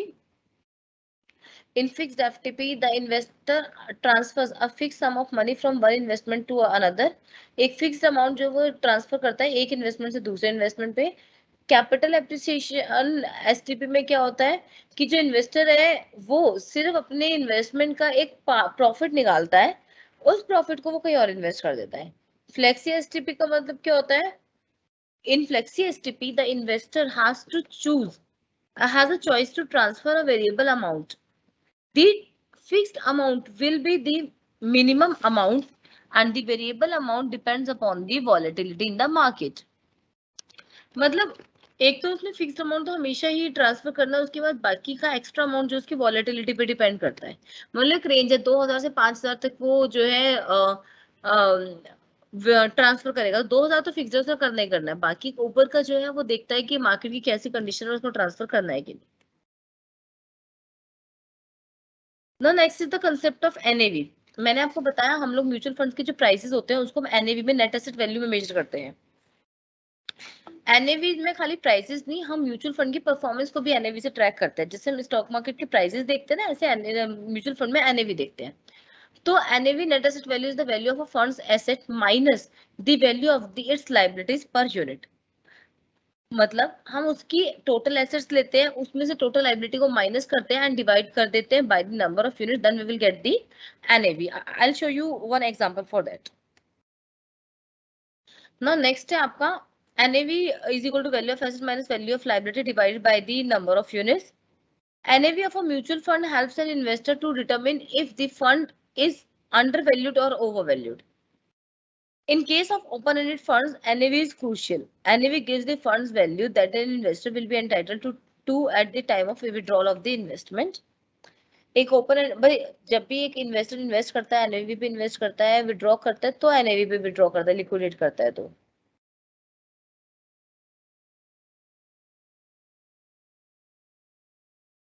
in case of a closed-end fund, which is a mutual fund with a fixed number of units, price per unit is determined by market and is either below or above the NAV. यहाँ पर जो market determine करती है price को, और ये NAV से ऊपर या नीचे भी हो सकते हैं. अब म्यूचुअल फंड में इन्वेस्ट करने से पहले आपको क्या क्या चीजों का ध्यान रखना पड़ता है. सबसे पहले आपके पास एक कंक्रीट इन्वेस्टमेंट ऑब्जेक्टिव होना चाहिए. मतलब आप किस चीज के लिए इन्वेस्ट कर रहे हो, आपका क्या ऑब्जेक्टिव है. If you want to plan a foreign trip after 5 years, तो आप कहाँ जाना चाहते हो, कितना आपका उसके लिए बजट है, वो सब चीजें आपके दिमाग में होनी चाहिए. या you are planning for your children education, या you are planning for the marriage, you are planning for retirement, तो वो आपका ऑब्जेक्टिव माइंड में होना चाहिए.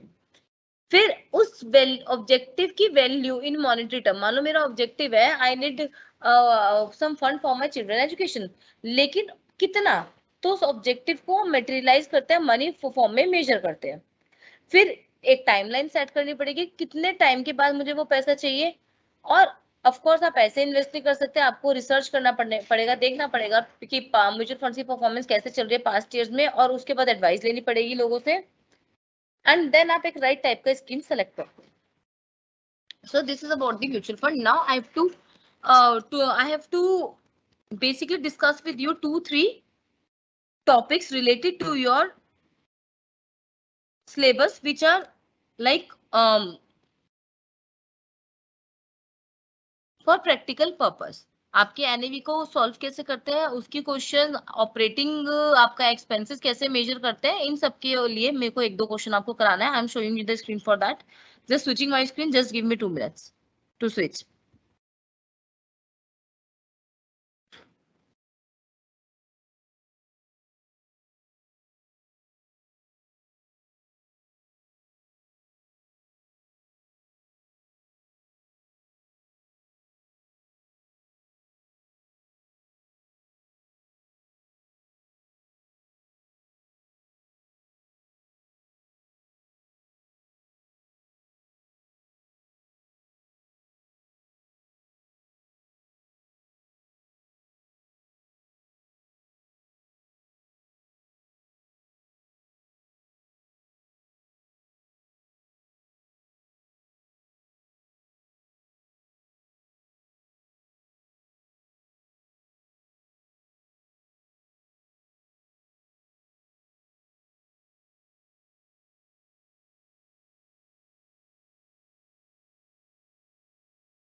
I'm sharing a Word document. It is taking time to open. Just a minute.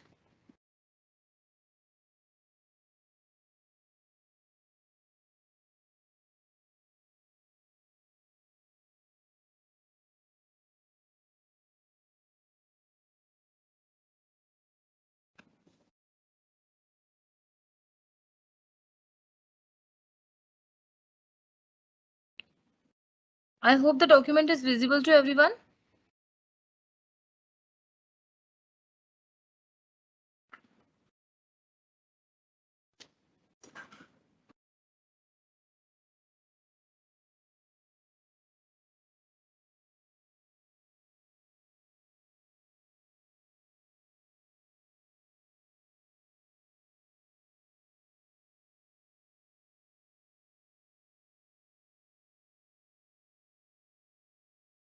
So these are the funds that we have already covered. The systematic investment plan we have already covered.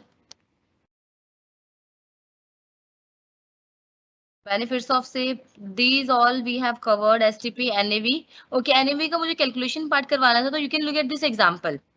An amount of rupees 40 lakh has been collected by a mutual fund by the issue of units of rupees 8 each. देखो उसने 40 lakh rupees जो है वो collect करे 8 रुपए each की unit cell करके. तो नंबर ऑफ यूनिट कितना हो जाएगा? 40 lakh divided by 8, that will give you 5 lakh units. Now the amount was invested in different securities. Currently the market value of these securities is 45 lakh 60,000. तो जो assets है जहाँ जो investment करी गई है, that is the asset. उस asset की value कितनी होगी? 45 lakh 60,000. और जो म्यूचुअल फंड है उसकी जो एक्सपेंसेस वगैरह की लाइबिलिटी है वो है 1,60,000. तो एनएवी कितना हो जाएगा? Now total asset is 45,60,000 divided by the sorry minus the liabilities which is 1,60,000. ठीक है. So 45,60,000 minus 1,60,000 will give you 44 lakh, and this 44 lakh divided by the number of units. NAV का फॉर्मूला क्या है? Value of asset minus value of liability divide by number of unit. तो asset की value 45,60,000, liability की value 1,60,000. Difference will be 44 lakh divided by 5 lakh will give you 8.80. तो NAV की जो value NAV जो आया आपका 8.80 आया. Is the screen visible? Can someone write in the chat box or Q&A box?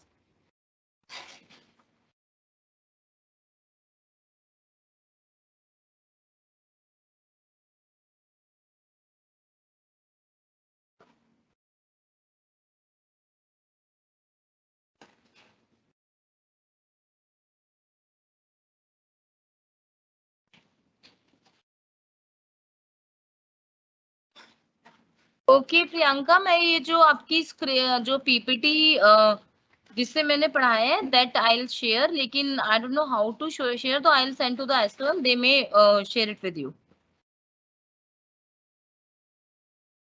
चलिए, we were doing the NAV. अगर किसी को कोई भी प्रैक्टिकल एस्पेक्ट में डाउट है तो you can write in the chat in the Q&A box. After 10 minutes I will take the question answer in the Q&A box. Mutual fund fees and expenses. देखिए, अब म्यूचुअल फंड जो आपको return देता है, मतलब जितना भी सिक्योरिटी से रिटर्न मिलता है वो डायरेक्टली म्यूचुअल फंड आपको रिटर्न नहीं करता. It has to deduct its expenses, उसके बाद जो बचता है वो रिटर्न वो आपको देता है. ओके तो कभी भी हम इन्वेस्ट करते हैं तो हम लोगों को देखना पड़ता है कि म्यूचुअल फंड के एक्सपेंसेस का रेशियो क्या है. Higher the expense ratio, it is better not to invest in that particular mutual fund. Always select a mutual fund. Given a choice between two mutual fund, it is better to select the mutual fund which has a lower expense ratio.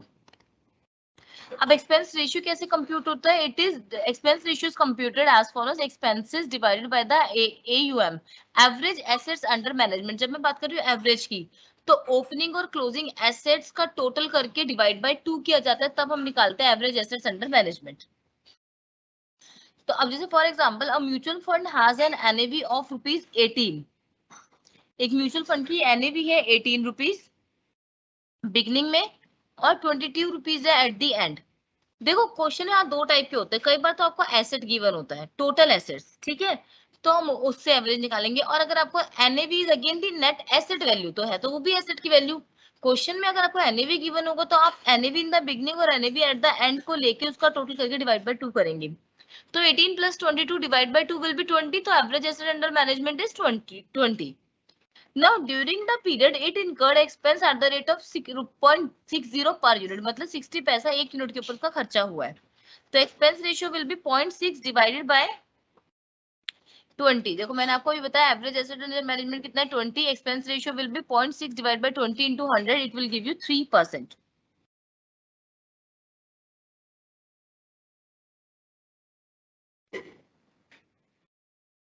Now these are few questions. जैसे again आपका एक no load fund है जहां पर आपका NAV beginning में है 32 and में है 36.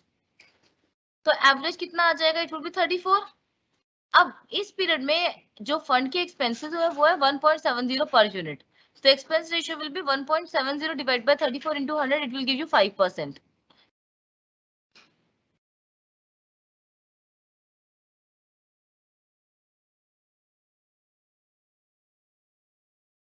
Just a minute.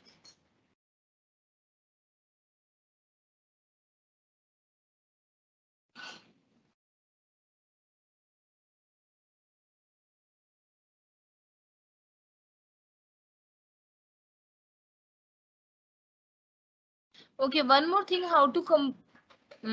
Just a minute. एक चीज और है आपके सिलेबस में, that how to compute the return from the mutual fund. Okay, this is the question related to that. हाँ, आपका this is the formula for calculating the return. You may note return is equal to dividend plus the capital gain plus NAV at the end minus NAV at the beginning. मतलब what is the appreciation in the NAV that you also have to consider, divided by NAV at the beginning into 100. मान लो आपका एक equity scheme है mutual fund की जिसका NAV beginning में 15 था, eight the and 19 है. ओके, डिविडेंड जो इसने 2 रुपीज डिस्ट्रीब्यूट किया, it has not distributed any capital gain. Capital gain में be in the form of bonus share और राइट इशू और समथिंग. नाउ डिविडेंड जो है आपका 2 रुपीज हो गया, CG 0, NAV at the end है 19, बिगनिंग में 15. तो 2 plus 19 minus 15 will give you 6 rupees. Divided by NAV at the beginning, which is 15, into 100, it is giving you a return of 40%. So this is how you compute the return on a fund.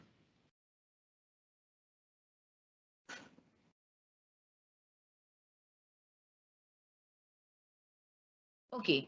Now I have to discuss an important question related to NAV. अभी तो आपको जो मैंने NAV निकालने की question कराया है, वहां पर डायरेक्टली आपको वो गिवन है, assets given.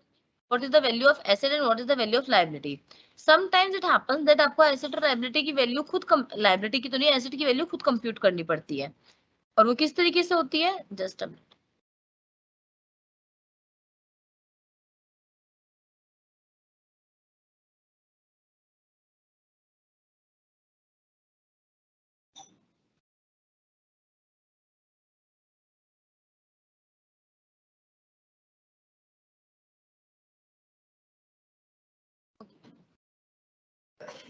Now you can look at this question. Following information is available in respect of a mutual fund. Find out the NAV. Cash और बैंक बैलेंस दे रखा है आपको 5 lakh. Unlisted bonds and debentures है 6,50,000 के. Current market value of equity is this. Quoted government securities 10 lakh. Expenses accrued 1 lakh. Expenses accrued का मतलब क्या है? These are the liabilities, outstanding expenses है. और आपकी यूनिट्स कितनी है? वो है 2,50,000. तो यूनिट्स आपको गिवन है, लायबिलिटी गिवन है, आपको एसेट्स की वैल्यू देखनी है. एसेट्स में आपके पास यहाँ 4 चीजें हैं, cash and bank balance, unlisted debentures, equity share और कोटेड गवर्नमेंट सिक्योरिटीज. अब इनके बारे में क्या गिवन है? देखो इन सबको चारों को टोटल करोगे तो आपके एसेट अंडर मैनेजमेंट आ जाएंगे. आप आउटस्टैंडिंग एक्सपेंसेस को इसमें से माइनस कर देंगे. ओके, तो आपके पास आ गया, देखो this is the total asset, cash plus the bonds and debentures plus the equities plus coated government securities. It is giving you the total assets of ₹35 lakh. Liability is your 1 lakh. Now the difference is 34 lakh divided by the number of outstanding units, which is 2,50,000. It will give you 13.60 as the NAV.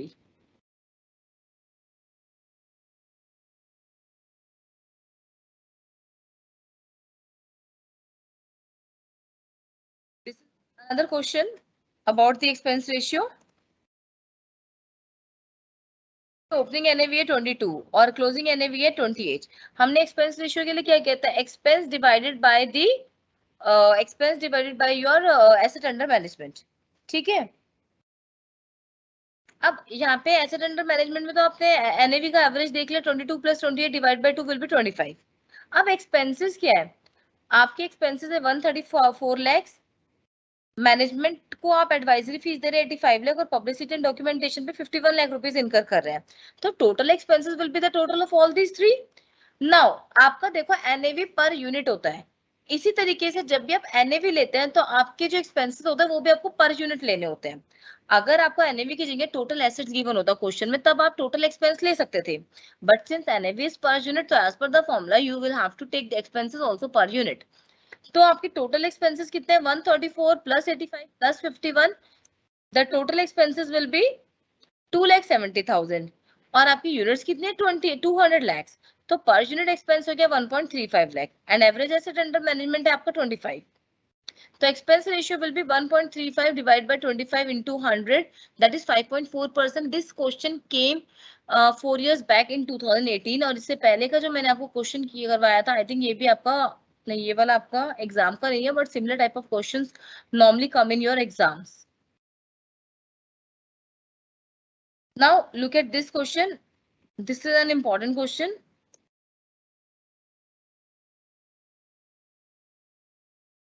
Okay. Following information is available in respect of investments made by a mutual fund. आपके 10% debentures है 9 लाख के, 5% bond government bonds है 9,20,000 की, equity capital है 75,000 shares of ₹80 each, यानी कि 60 लाख की आपकी जो है इक्विटी कैपिटल है। तो टोटल जो इन्वेस्टमेंट करी हुई है इस तरीके से म्यूचुअल फंड ने 78,20,000 मार्केट में इन्वेस्ट किए हुए हैं। During the year the mutual fund receive dividend of ₹12 lakh. देखो अब यहाँ पे तीन चीज है, इक्विटी कैपिटल, डिबेंचर्स और गवर्नमेंट बॉन्ड है। अब डिबेंचर्स और गवर्नमेंट बॉन्ड तो फिक्स्ड इनकम सिक्योरिटी है, तो इस पे तो इनकम आएगी आएगी, और इसके अलावा इक्विटी शेयर का डिविडेंड है 12 लाख। आपके जो इंटरेस्ट है गवर्नमेंट बॉन्ड्स में एंड डिबेंचर्स पे, they were also received on time,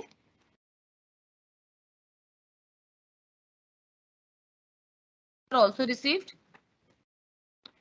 Debentures were quoted at 95% in the market. The mutual fund made an issue of 8 lakh equity shares. Sorry, आपके जो debentures है उनकी वैल्यू कितनी है, 95% पे वो दिखा रहा है। 9 लाख की डिवेंचर है तो उसकी 95% की वैल्यू कितनी हो गई, that is the present value of those debentures. अब म्यूचुअल फंड ने कितनी यूनिट्स मार्केट में इशू करी हुई है, 8 लाख यूनिट इशू की है 10 रुपीज ईच पर। अब हमें एनएवी बताना है, given the operating expenses during the year were 5 lakh. अब सेकंड पार्ट जो है इसका, what would be the NAV if the mutual fund distribute dividend of ₹0.50, that I will tell you later. पहले फर्स्ट पार्ट करते हैं। अब देखो स्टार्टिंग में 8 लाख यूनिट्स से कितने पैसे रेज किए, 8 लाख इंटू 10 के हिसाब से 80 लाख, लेकिन इन्वेस्टमेंट कितनी करी है 78,20,000 की, मतलब 1,80,000 का तो कैश अवेलेबल है, और eight the and cash balance कितना हो गया, देखो एट द एंड डिविडेंड आए हैं 12 लाख के, एक तो ओपनिंग कैश तो था ही 1,80,000 का, डिविडेंड आया इक्विटी शेयर का, देन डिबेंचर्स के ऊपर 9 लाख रुपए के डिबेंचर्स है 10% का उसके ऊपर, यानी कि 90,000 रुपए के का इंटरेस्ट आया है, और जो आपके 9,20,000 की गवर्नमेंट बॉन्ड्स है उनके ऊपर 5% से 46,000 का आपका क्या आया है, इंटरेस्ट आया है। तो टोटल एट द एंड आपके पास कैश कितना हो गया, 15,16,000। ओके, अब एनएवी कैसे कंप्यूट करेंगे, एनएवी के लिए हम सारे एसेट्स लेते हैं, तो सबसे पहले एक तो हमारे पास कैश है 15,16,000 का। अब जो डिबेंचर्स है,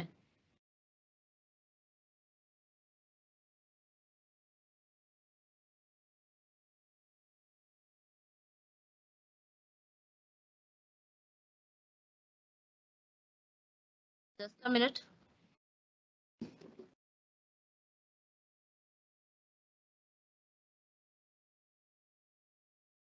ओके, आपके जो डिबेंचर्स है दीज वर कोटेड एट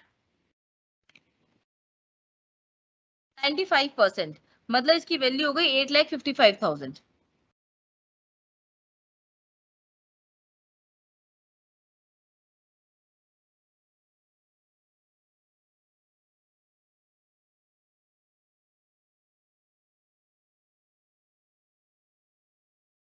एक minute, I M correcting the calculations, just a minute. यहाँ टोटलिंग एरर है, जस्ट अ मिनट।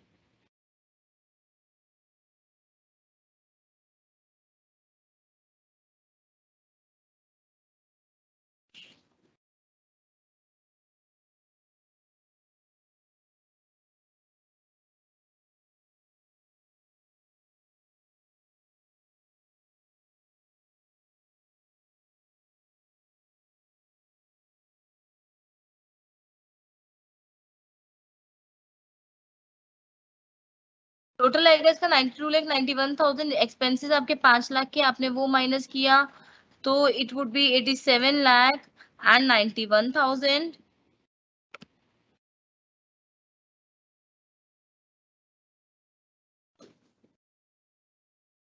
नाउ आपकी नंबर ऑफ यूनिट्स है 8 लाख यूनिट्स, आप उससे डिवाइड करेंगे इसको।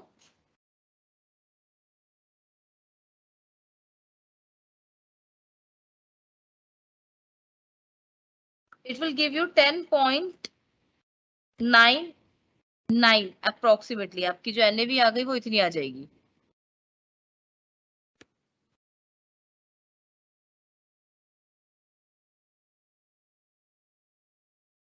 ओके अब वो कहता है अगर डिविडेंड भी पे करता, डिविडेंड पे करता 50 पैसे का, तो यानी कि 8 लाख यूनिट पर आप 50 पैसे के साथ 4 लाख रुपए पे कर देते, तो आपका कैश इतने अमाउंट से कम हो जाता।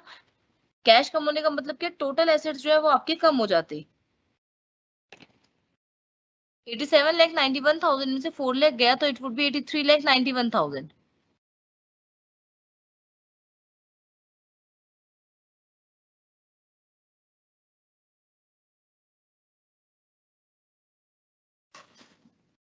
एंड ये 83,91,000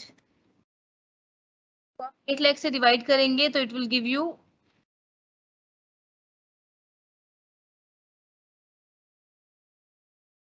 तो this will be the NAV. मतलब जितना आपने पर यूनिट डिविडेंड पे किया उतने से ही पर यूनिट एनएवी आपकी कम हो गई है, because it affected the cash, the available amount of cash. So this is all about this chapter. If you have any doubt, you can ask in the Q&A box.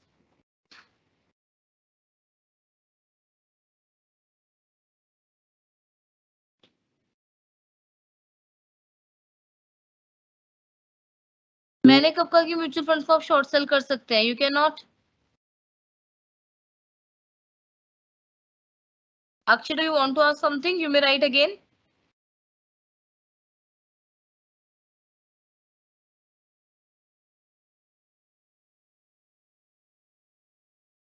Short cell तो basically होता है कि आपने आज लिया, हाथ किया तो उसको कुछ टाइम में बेच दिया। इतनी जल्दी म्यूचुअल फंड नहीं बिकते ऑब्वियसली उसमें, लेकिन जैसे आपने आज इन्वेस्टमेंट करी है तो आप 2-4-5 दिन के बाद आपकी लीगल फॉर्मेलिटी जब पूरी हो जाती है उसके बाद जब मर्जी चाहे उसको सेल भी दोबारा कर सकते हैं। अगर वो ओपन एंडेड है तो, क्लोज एंडेड है तो आप नहीं कर सकते। तो it depends from mutual fund to mutual fund. Okay, any doubt you have? So I think we can end this session now.